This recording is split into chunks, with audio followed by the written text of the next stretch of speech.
Hello dear students. Last lecture में हमने कुछ प्रॉब्लम डिस्कस की थी मैग्नेटिज्म एंड मैटर से रिलेटेड। आज हम और प्रॉब्लम डिस्कस करते हैं जो पिछले कॉम्पिटिटिव एग्जाम्स में पूछी गई हैं, मेडिकल कॉम्पिटिटिव एग्जाम्स में स्पेशली। ठीक है, तो ये क्वेश्चन है आपके सामने बोर्ड पर। A magnetic rod of mass per unit length 0.5 kilogram per meter is lying horizontally on a smooth inclined plane with makes an angle 30 with the horizontal. The rod is not allowed to slide down by flowing a current, ये गलत लिखा, flowing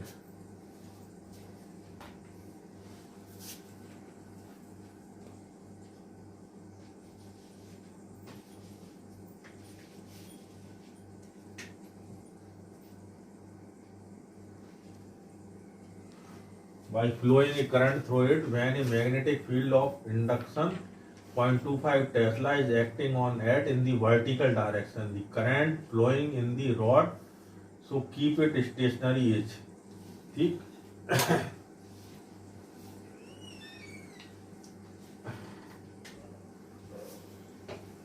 ये incline plane है। ठीक है, ये theta degree angle बनाता है हॉरिजॉन्टल के संग में। ठीक, और इस पर हॉरिजॉन्टल डायरेक्शन में एक कोई रॉड रखी हुई है, मतलब ऐसे नहीं रखी है, ऐसे रखी हुई है। ठीक है, तो हम बोर्ड पे देखेंगे तो उसका हमें क्रॉस सेक्शन एरिया दिखाई देगा इस तरह का। ठीक है, माने ये अगर इस तरह का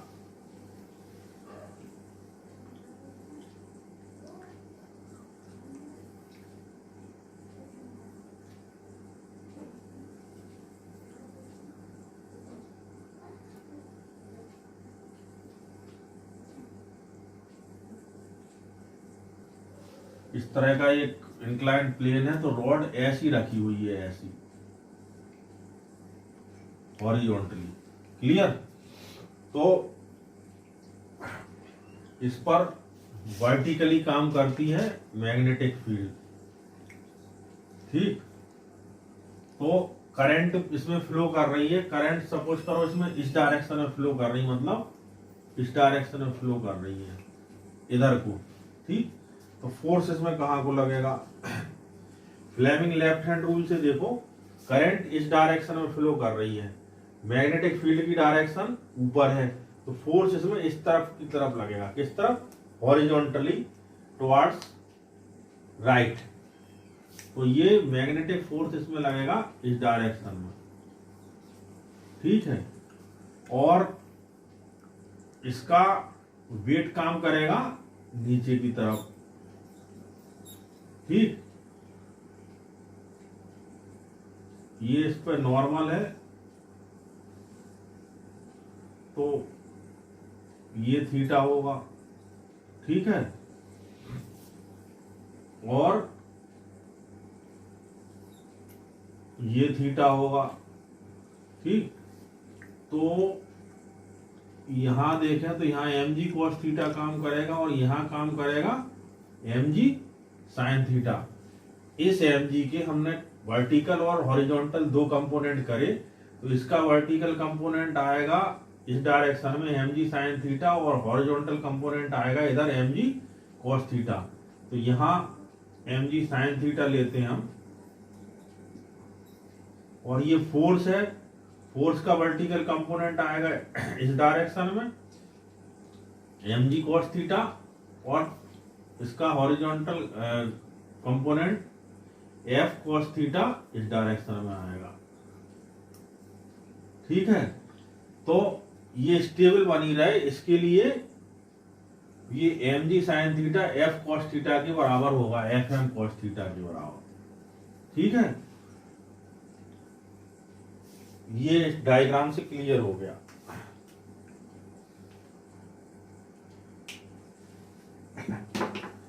फ्लेमिंग का लेफ्ट हैंड रूल लगा के हमने डायरेक्शन निकाली मैग्नेटिक फोर्स की, और मैग्नेटिक फोर्स जो निकला उसके भी हमने कंपोनेंट करे और इसके जो वेट काम कर रहा उसके भी कंपोनेंट करे। तो वेट का जो वर्टिकल कंपोनेंट है वो मैग्नेटिक फोर्स के हॉरिजॉन्टल कंपोनेंट को क्या करेगा, बैलेंस करेगा। ठीक, तो यहां पर पहले तो फोर्स निकाल लो, एफ एम कितना है, F M is equal to I B L sine theta. Sine theta क्या है, angle of current and angle of magnetic field. तो करंट किस डायरेक्शन में फ्लो कर रही, इस डायरेक्शन में ऐसे, और मैग्नेटिक फील्ड किस डायरेक्शन में काम कर रही, ऐसे ऊपर की तरफ। तो यानी एक की डायरेक्शन ऊपर है और एक की डायरेक्शन ऐसे है, तो कुल मिला के डायरेक्शन कैसी हो गई, 90 डिग्री का इसका एंगल हो गया। क्या होगा, 90 डिग्री का एंगल होगा। तो थीटा यहाँ पे कितना हो गया इस केस में, 90। ठीक है, तो F M is equal to क्या हो जाएगा, आई बी एल। ठीक, तो अब यहां से करें हम M G sine theta is equal to F M cos theta. ठीक है, तो यहां पे वैल्यू रखेंगे I B L cos theta. यहां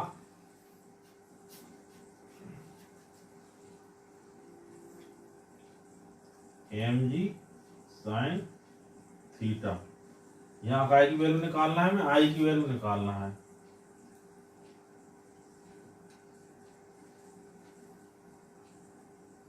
आई is equal to M upon L ji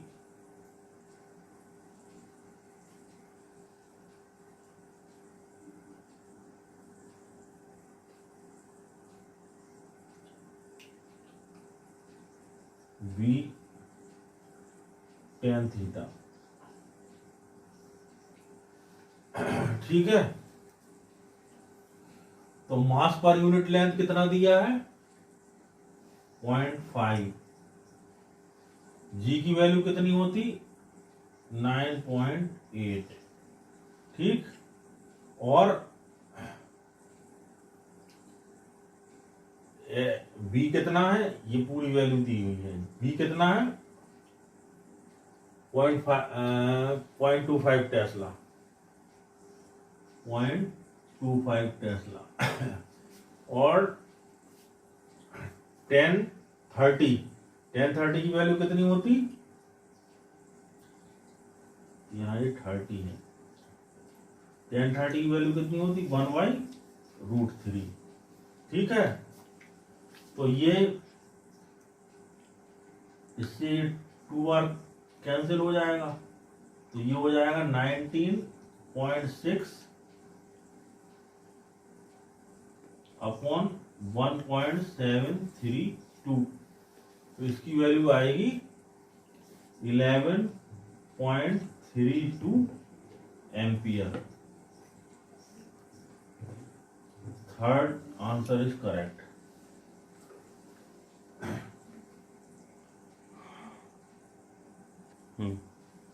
dipole moment का फॉर्मूला क्या होता, m is equal to small m into length. Length is equal to होती इफेक्टिव लेंथ। ठीक, तो अगर ये सीधा है इस तरह से एक रॉड, तो इसकी लेंथ पूरी होगी, तो पहले केस में ये होगी कंडीशन।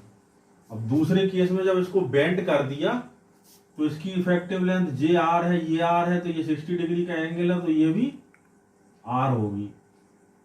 ठीक, दोनों पोल के बीच की इफेक्टिव लेंथ वो होती है, स्मॉल एम से पोल एक्सटेंस से उसका मल्टीप्लाई करना पड़ता है, तब हमें मैग्नेटिक डाइपोल की वैल्यू निकलती है। ठीक है, तो यहां पर सेकंड केस में M dash is equal to हो जाएगा स्मॉल एम इंटू आर, ये। ठीक है, अब यहां से हमें आर की वैल्यू फाइंड करना पड़ेगी। ठीक है, आर की वैल्यू फाइंड करना पड़ेगी, तब हम एम और एम डैश और एम में रिलेशन निकाल पाएंगे। ठीक, तो आर की वैल्यू कैसे फाइंड करेंगे? एंगल इज इक्वल टू होता है आर्क अपॉन रेडियस, ठीक है। तो एंगल की वैल्यू है 60, 60 माने π/3, ठीक। आर्क हमें निकालना है, सॉरी आर्क दिया हुआ है, आर्क माने ये इसी लेंथ को तो हमने बेंड कर दिया, तो आर्क दिया है यानी आर्क की वैल्यू है L, ठीक है। रेडियस हमें फाइंड करनी है, रेडियस क्या मानी हमने? R एज्यूम की, तो R इज इक्वल टू क्या होगा? 3L अपॉन पाई, ठीक है। तो यहां से रेडियस की वैल्यू इतनी आई, ये इसमें हम पुट कर देंगे एम डैश में, M dash is equal to small m 3L upon pi. तो अब क्या पूछ रहे हैं हम? एम डैश की वैल्यू पूछ रहे हैं, तो एम डैश अपॉन एम निकालेंगे, ठीक है। तो एम डैश क्या है? एम एल पाई अपॉन 3, ठीक है, सॉरी 3 पाई 3 अपॉन पाई, 3 अपॉन पाई, ठीक है। और एम कितना है? ml, ठीक। तो ml से ml कैंसिल आगे हो गया, इसकी वैल्यू आई 3 अपॉन पाई, ठीक। m डैश अपॉन m की, यानी दोनों उसका न्यू मूवमेंट विल बी, ठीक है। तो new movement will be m dash is equal to, ये m इधर आ जाएगा, m into 3 upon pi. Answer 1 is correct, ठीक, क्लियर। जब भी कोई बेंट कंडक्टर लेते हैं तो उसके जो पोल्स होते हैं उसके बीच की डायरेक्ट डिस्टेंस लेते हैं, ठीक है। तो इसकी डायरेक्ट डिस्टेंस क्या होगी? आर ही होगी, क्योंकि ये इक्विलैटरल ट्राइंगल है, ये रेडियस, ये रेडियस, ये आर, ये आर, ये एंगल थीटा, तो ये आर होगी। तो ठीक है, और ये उसी बार को बेंट किया है, तो इसकी वैल्यू एल होगी, तो यहां से हम निकाल लेंगे रेडियस की वैल्यू, ठीक। तो वही रेडियस की वैल्यू ये इसकी दोनों के बीच की सीधी डिस्टेंस होगी, तो न्यू जो वो हो जाएगा डाइपोल मोमेंट, वो m dash is equal to m into effective length यानी r हो जाएगा, ठीक। A square loop ABCD carrying a current I is placed near and coplanar with the long straight conductor XY carrying a current I. The net force on the loop will be, दो parallel जब wire रखे होते हैं तो उनके बीच में force कितना होता है? हमने पढ़ा है μ0 upon 4 pi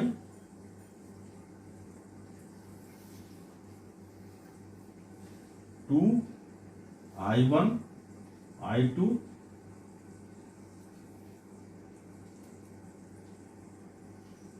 upon R into L।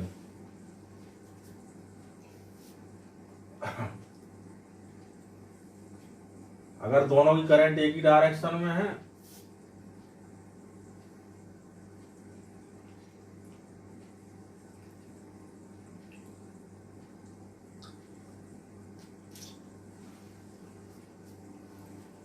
तो ये अट्रैक्शन का फोर्स होगा, और दोनों की करंट अपोजिट डायरेक्शन में है तो रिपल्सन का फोर्स होगा, ठीक है। और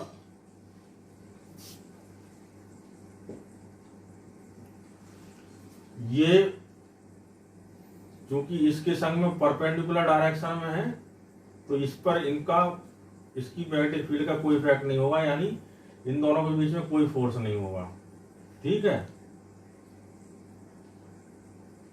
अब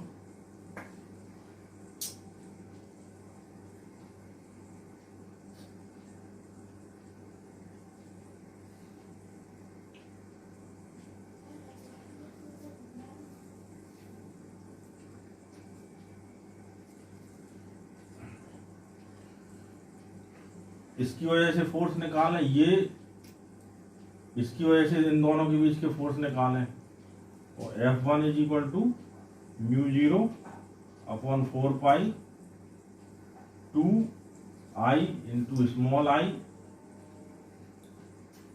अपॉन ये डिस्टेंस L/2 है, ठीक, और ये कैपिटल L है, ठीक।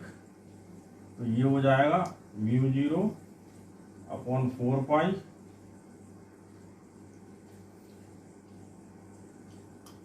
2 ऊपर चला जाएगा, L से L कैंसिल हो जाएगा, तो 4 आई, ठीक। ये F1 की वैल्यू आई। F2 की वैल्यू कितनी आएगी इस वाले की, ये फोर्स जो है इस डायरेक्शन में लगेगा इस पे, और ये फोर्स इस पे इस डायरेक्शन में लगेगा, रिपल्सन का फोर्स। तो mu zero upon 4 pi 2 I into small आई, दोनों के बीच की डिस्टेंस इस समय कितनी है, L प्लस L/2 यानी 3L/2, ये दोनों जुड़ जाएंगे तो 3L/2, ठीक है। ये L यहाँ रहेगा जो रहता है फॉर्मूले में, ठीक। तो इस L से ये L कट गया, तो म्यू जीरो अपॉन 4 पाई, ये ऊपर चला गया, तो 4 आई इंटू आई अपॉन 3, ये F2 की वैल्यू आई, ठीक। तो F1 माइनस F2, F की वैल्यू रिजल्टेंट की, F1 माइनस F2, तो म्यू जीरो अपॉन 4 पाई, और ये इसमें भी है ये इसमें भी है, तो 4 आई, ठीक, 1 माइनस 1/3, ठीक। तो म्यू जीरो अपॉन 4 पाई, ये एलसीएम आ जाएगा इधर 3, तो ये हो जाएगा 3 माइनस 1 यानी 2/3, तो ये हो गया 4 इंटू 2 आई अपॉन 3, तो ये आ गया म्यू जीरो अपॉन 4 पाई 8 आई अपॉन 3, ठीक है।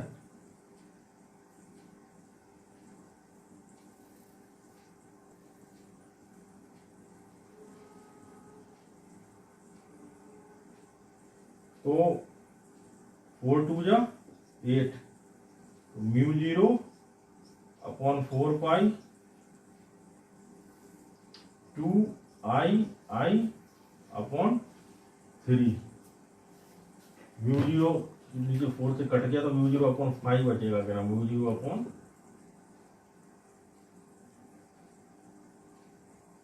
3 पाई। तो आंसर ऑप्शन 2 इज करेक्ट।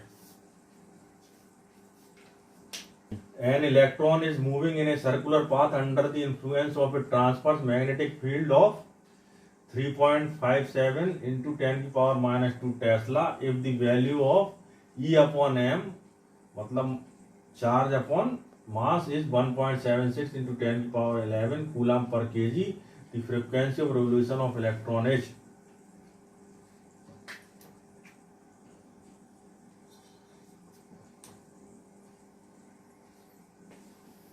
जब भी कोई ट्रांसफर मैग्नेटिक फील्ड में कोई चार्ज पार्टिकल एंटर करता है तो वो इस तरह से सर्कुलर पाथ कवर करता।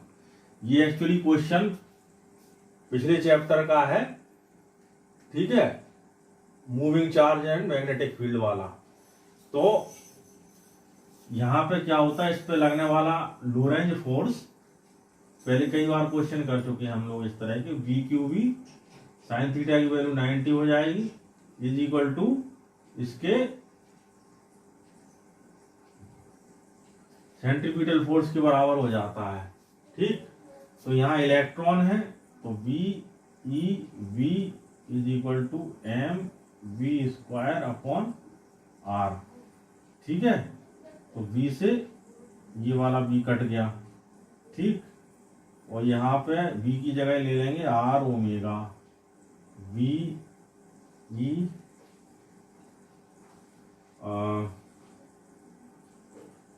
Are, V R. ठीक, तो आर से ये आर कट गया, तो ओमेगा की वैल्यू आई वी ई एम, इधर रहेगा ये वाला, अपॉन एम। ठीक, ओमेगा की वैल्यू आई वी ई अपॉन एम। ठीक, ओमेगा की जगह हम लोग क्या रख सकते हैं,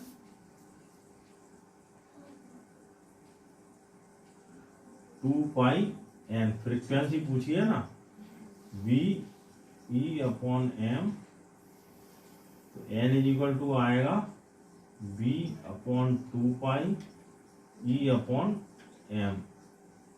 ठीक है, तो यहाँ ये वैल्यू पुट कर रख देंगे, तो बी की वैल्यू कितनी है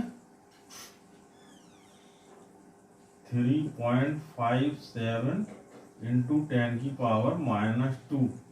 ठीक है, बी की वैल्यू हो गई, ई वाई एम की वैल्यू कितनी है, ratio of P M 1.76 into 10 की पावर 11 अपॉन 2 पाई, 2 इंटू 3.14। ठीक है, तो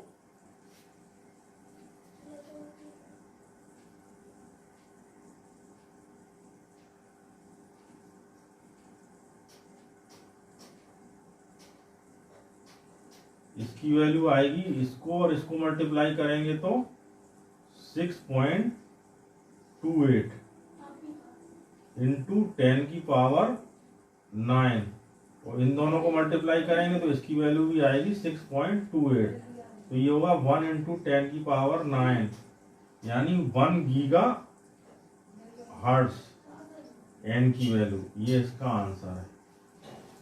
ठीक है, एक्चुअली ये इस चैप्टर का क्वेश्चन नहीं था, पिछले वाले चैप्टर का था।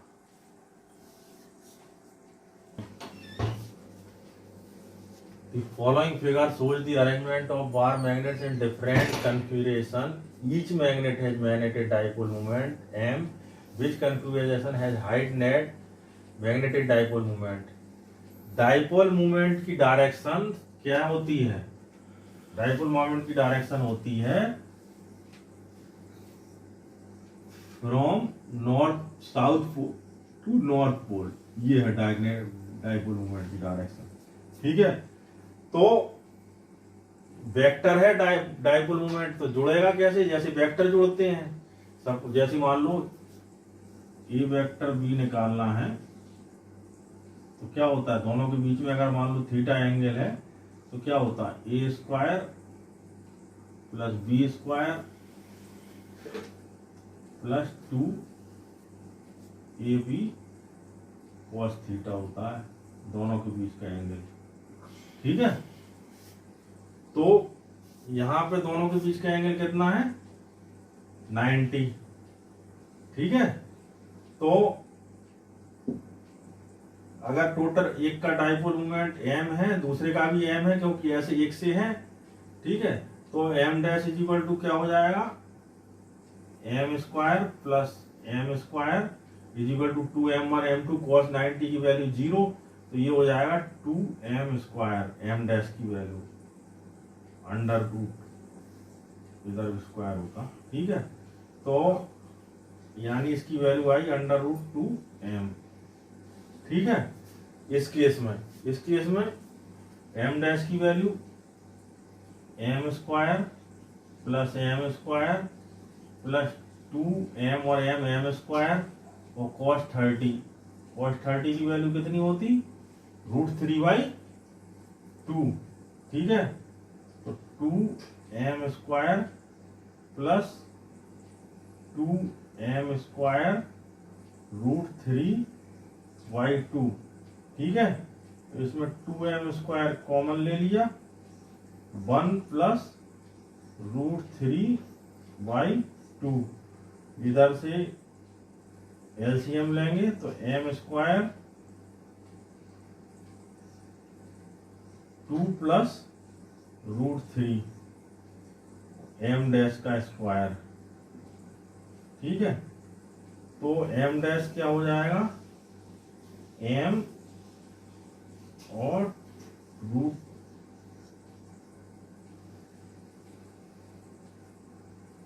ठीक है, ये हो जाएगा। तो यहां cos 60 है, ठीक,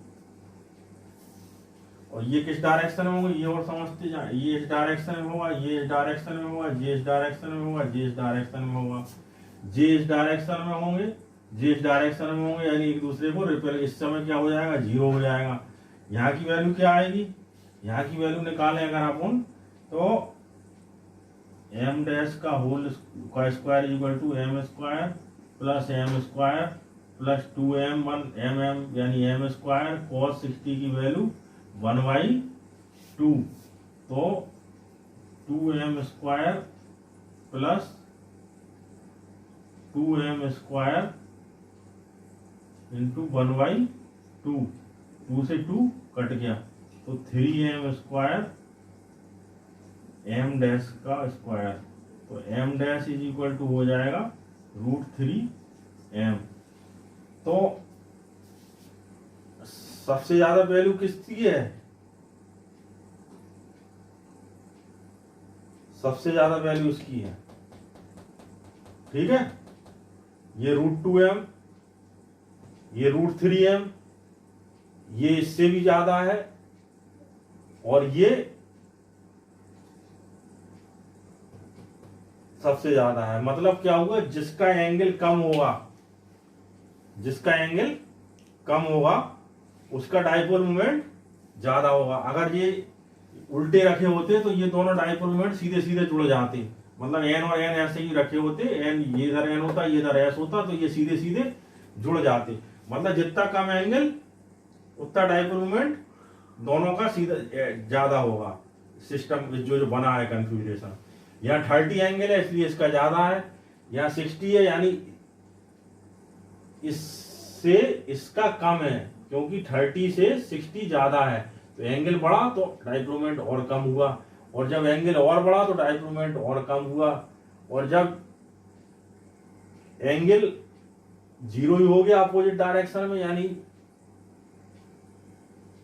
इसको घुमा के पूरा उल्टा ले आए, मतलब इसको क्या किया अपन ने, इसको s इधर रख दिया, n इधर रख दिया, तो इस केस में कितना हो गया, 0 हो गया। Clear. A 250 ton rectangular coil of length 2.1 centimeter into width 1.25 centimeter carries a current of 85 microampere and subjected to a magnetic field of strength 0.25 Tesla. Work done for rotating the coil by 180 degree against the torque. ठीक, मतलब एक rectangular coil है, उसमें को हम 180 degree जो है घुमा रहे हैं। तो वर्क डन का फॉर्मूला क्या होता है, अगर उसे θ1 to θ2 डायरेक्शन पोजीशन में ले जाएं तो, ठीक है, mb